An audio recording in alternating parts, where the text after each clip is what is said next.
और 29 अप्रैल को होने वाले इस मतदान के लिए चुनाव आयोग ने अपनी पूरी तैयारियां कर ली।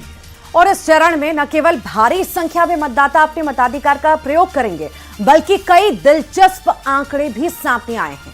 समझाते हैं आपको आखिर कैसे दूसरे चरण में दरअसल 3.2 करोड़ से ज्यादा मतदाता इस चरण में रहेंगे। 1448 प्रत्याशी अपनी किस्मत इस चरण में अपना रहे हैं। तो वहीं 1228 पुरुष हैं और 220 इसमें महिला उम्मीदवार शामिल हैं। दक्षिण 24 परगना जिले के भांगड़ सबसे हॉट सीट बनी हुई है और भांगड़ सीट पर सबसे ज्यादा 19 उम्मीदवार मैदान में जो अपनी किस्मत आजमा रहे हैं। इसके अलावा हुगली जिले की गोघाट में सिर्फ 5 प्रत्याशी मैदान में। 41,000 पोलिंग स्टेशन पर मतदान होगा और 8,845 मतदान केंद्र पूरी तरह से महिला संचालित करेंगी। इसके अलावा सभी केंद्रों पर लाइव निगरानी रखी जाएगी और हर केंद्र पर औसतन 785 मतदाता वोटिंग करने आएंगे। स्वागत है आपका न्यूज 18 मध्य प्रदेश छत्तीसगढ़ में और आप देख रहे हैं खबर असरदार। नमस्कार, बहुत बहुत स्वागत है आपका। मैं हूं आपके साथ ऋतु ज्ञानवानी और आज खबर असरदार में सबसे पहले बात होगी बंगाल की, जहां पर आखिरी चरण का रण बाकी है। पश्चिम बंगाल में चुनावी शोर थम गया है। प्रचार के आखिरी दिन बीजेपी ने अपनी पूरी ताकत झोंक दी। एक तरफ प्रधानमंत्री नरेंद्र मोदी ने बैरकपुर में विशाल रैली कर आखिरी दाव चला, तो वहीं अमित शाह ने कोलकाता के बेहाला में रोड शो कर शक्ति प्रदर्शन किया। वहीं धुआंधार प्रचार ने बंगाल की सीएम ममता बनर्जी की चिंता बढ़ा दी है। चिंता पीएम मोदी के उस बयान ने भी दीदी की बढ़ा दी है, जिसमें पीएम ने साफ कह दिया कि अब मैं 4 मई को बीजेपी सरकार के शपथ ग्रहण में आऊंगा। क्या इस बार बंगाल की फिजा में बदलाव होने वाला है? आइए देखते हैं इस रिपोर्ट के जरिए।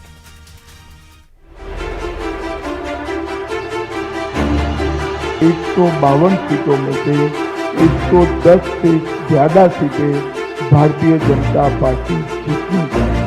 बोलता है इलेक्शन का बाद में सबको झुला देंगे, आप बोलता तुमको चुला देंगे, तुम खाना बनाओ।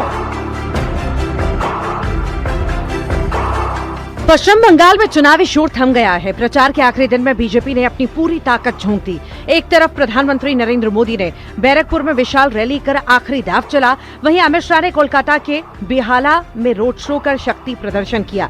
आखिरी दौर में बीजेपी के दोनों स्टार प्रचारक चुनावी मैदान में उतरकर वोटरों तक पहुंचने की कोशिश में जुटे रहे। बंगाल में ममता बनर्जी के साथ मुकाबला और भी कांटे का हो गया। बैरकपुर में पीएम मोदी ने कहा कि बंगाल में बदलाव होने जा रहा है। पहले ही चरण में बंगाल के लोगों ने परिवर्तन की नींव रखी और अब दूसरे चरण में भी बंगाल के वोटर बीजेपी पर ही भरोसा जताएंगे और बंगाल को टीएमसी से आजादी मिलेगी। आपने 70 साल कांग्रेस, लेफ्ट और टीएमसी को दिए हैं। आज ये तीनों ही एक गठबंधन में है, एक ही थाली के चट्टे बट्टे हैं। आप एक मौका भाजपा को देकर देखिए, आप एक मौका मोदी को देकर देखिए। हम सब मिलकर बंगाल को हर बेड़ी से आजादी दिलाएंगे। पीएम मोदी ने हुंकार भरते हुए कहा कि बिहार ओडिशा के बाद बंगाल की बारी है। अब 4 मई को सीधे बीजेपी सरकार के शपथ ग्रहण में ही आऊंगा। बंगाल के लोगों का जो मैंने मिजाज देखा है, मैं इस विश्वास के साथ वापस जा रहा हूं कि 4 मई के नतीजों के बाद बीजेपी के शपथ ग्रहण समारोह में मुझे आना ही है और इसलिए मेरा उत्साह और बढ़ जाता है। कोलकाता में बेहाला में केंद्रीय मंत्री अमित शाह ने रोड शो किया। इस दौरान गृह मंत्री अमित शाह ने न्यूज 18 से एक्सक्लूसिव बातचीत की और दावा किया कि बंगाल में प्रचंड बहुमत से सरकार बन रही है। साथ ही शाह ने कहा कि बंगाल में चुनाव शांतिपूर्ण तरीके से हो रहे हैं। पूरे बंगाल की जनता को मालूम है, माँ माटी मानुष का उनका जो पुराना नारा था वो फेल हो चुका है। उन्होंने ना माँ का सम्मान किया, ना माटी का किया। अमित जी, इस बार आप चुनाव प्रचार मैदान में कितनी सीटों का टारगेट रख रहे हैं? हम बहुत प्रचंड बहुमत के साथ चुनाव जीतेंगे। बंगाल में चुनाव प्रचार के दौरान पीएम मोदी का अलग अंदाज भी देखने को मिला। कोलकाता में कालीबाड़ी मंदिर में पूजा के लिए जाने से पहले कल पीएम मोदी एक बार फिर खुद से खरीदारी करते नजर आए। पीएम मोदी ने फूल बेचने वाले दुकानदार से कमल का फूल खरीदा। इसी के साथ ही पीएम ने मालाएं और पूजा का दूसरा सामान भी खरीदा। इससे पहले 19 अप्रैल को पीएम मोदी ने झारग्राम के प्रचार के दौरान एक स्थानीय दुकानदार से चटपटी और तीखे स्वाद वाली झालमुड़ी खरीदकर चौंका दिया था। पीएम मोदी का यह अंदाज इंटरनेट की दुनिया में वायरल हो गया था। बीजेपी का दावा है कि इस बार बंगाल की फिजा में बदलाव होकर रहेगा। अब देखना होगा बंगाल का ताज किसके सिर सजेगा। Bureau report, news 18।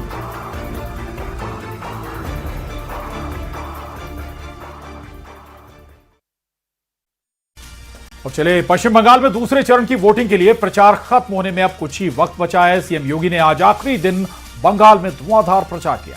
सीएम योगी ने नादिया में रोड शो किया तो वहीं कल्याणी में जनसभा भी की। इस मौके पर ममता सरकार पर निशाना साधा। सीएम योगी ने कहा कि 4 मई को बंगाल में कमल खिलेगा।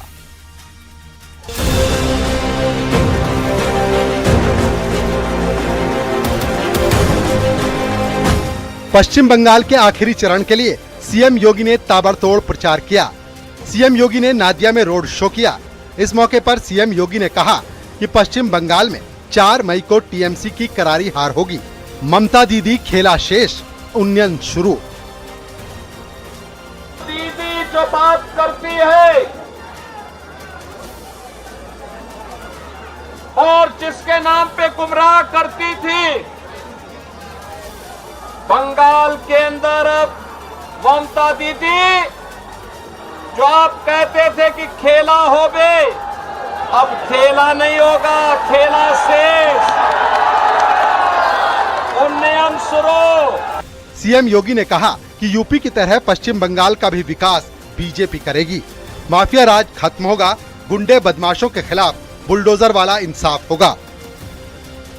जैसे यूपी के अंदर वहां के माफिया राज को समाप्त किया गया, करप्शन को समाप्त किया गया, डबल इंजन की सरकार आई, सरकार ने ये किया और जो बचा था उसको बुलडोजर ने पूरा कर दिया।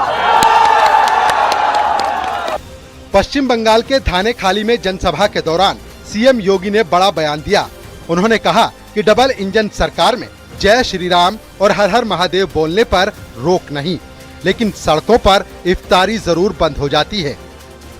डबल इंजन सरकार में जय श्री राम बोलने पर प्रतिबंध नहीं होता, हर हर महादेव को बोलने में प्रतिबंध नहीं होता, लेकिन सड़कों पर इफ्तारी की दावत बंद जरूर हो जाती है। पश्चिम बंगाल के हुबली में सीएम योगी आदित्यनाथ ने बाबा तारकनाथ मंदिर में दर्शन पूजन भी किए और बीजेपी की जीत का आशीर्वाद मांगा। Bureau report, news 18, UP Uttarakhand.